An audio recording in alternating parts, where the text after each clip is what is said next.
पिछली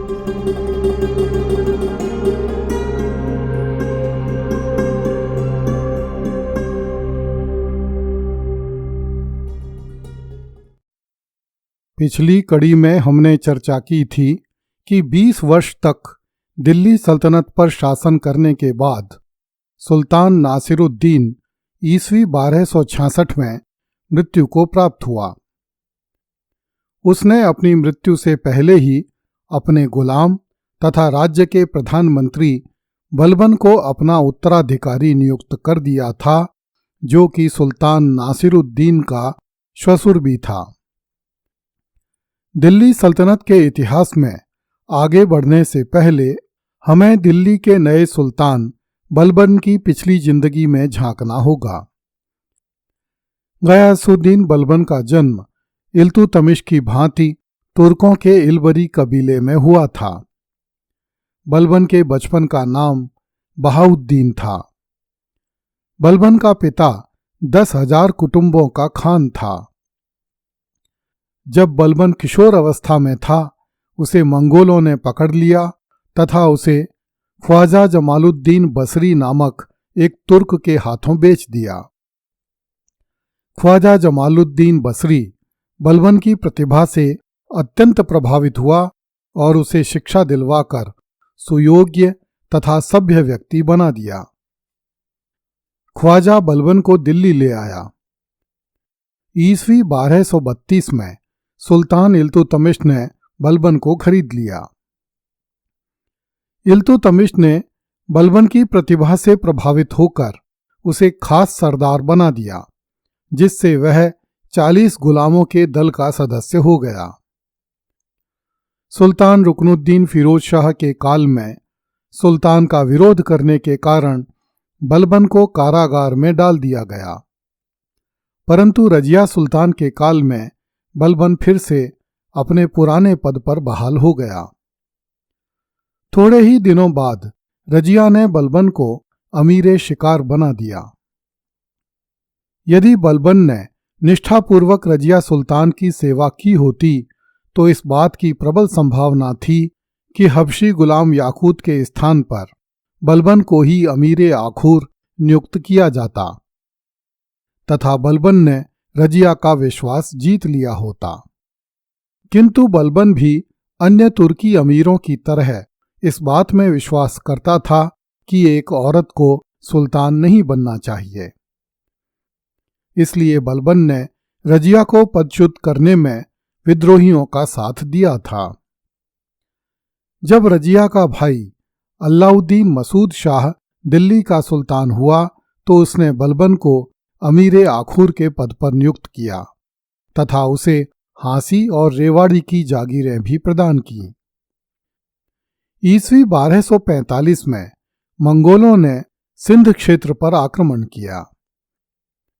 इस पर सुल्तान मसूद शाह ने बलबन को एक विशाल सेना देकर मंगोलों के विरुद्ध सैनिक अभियान पर भेजा।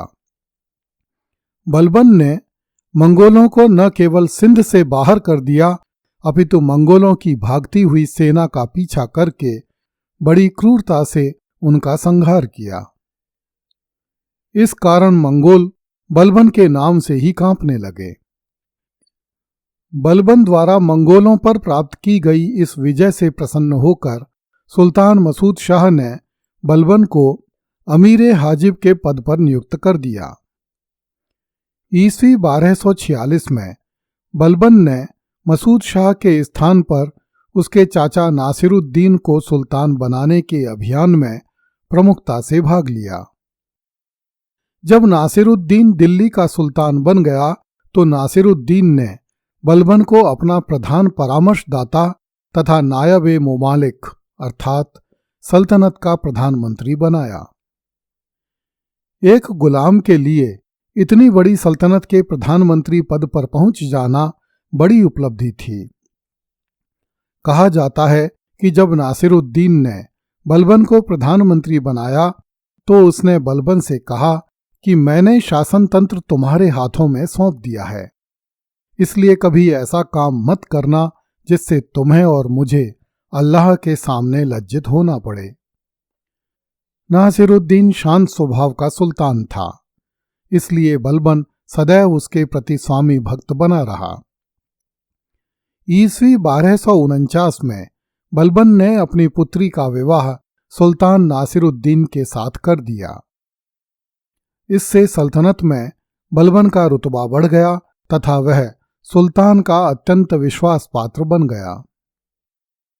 ईस्वी 1249 में सुल्तान नासिरुद्दीन ने बलबन को उलूग खान की उपाधि दी। इस प्रकार वह मलिक से खान बन गया। सल्तनत के समस्त अमीरों अर्थात 40 मंडल का प्रधान और प्रधानमंत्री तो वह था ही। इस प्रकार नासिरुद्दीन की धार्मिकता तथा उदारता के कारण बलबन को अपनी प्रतिभा प्रदर्शित करने और आगे बढ़ने का पूर्ण अवसर प्राप्त हुआ। बलबन ने अपने समस्त दायित्वों एवं कर्तव्यों को बड़ी योग्यता के साथ पूरा किया। बलबन की बढ़ती हुई शक्ति के कारण बहुत से अमीर उससे ईर्ष्या करने लगे। प्रतिभावान लोग प्राय निरंकुश तथा मनमौजी हुआ करते हैं। बलबन के काम करने का तरीका भी मनमौजी था। यहां तक कि कई बार सुल्तान नासिरुद्दीन भी उसके कामों से असंतुष्ट हो जाता था। ईस्वी 1252-53 में जब बलबन दिल्ली से बाहर था, तब कुछ अमीरों ने सुल्तान के कान भर कर बलबन को अपदस्थ करवा दिया। सुल्तान के आदेश से बलबन हांसी की जागीर पर चला गया। बलबन के साथ ही सुल्तान नासिरुद्दीन ने बहुत से पुराने अमीरों को उनके पदों से हटा दिया। दिल्ली के काजी मिन्हाज उस सिराज को भी उसके पद से हटा दिया गया। शीघ्र ही बलबन को पदच्युत करने के दुष्परिणाम सामने आने लगे और सल्तनत का काम बिगड़ने लगा।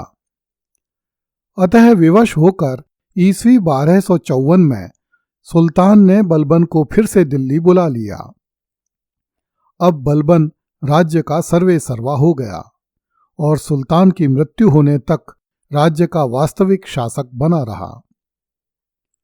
वास्तव में इल्तुतमिश के बाद सुल्तान नासिरुद्दीन ही इतनी दीर्घ अवधि तक शासन कर सका था। इसका संपूर्ण श्रेय बलबन को जाता है। प्रधानमंत्री के रूप में बलबन ने इस्लाम के प्रसार के लिए कोई भी अवसर हाथ से नहीं जाने दिया।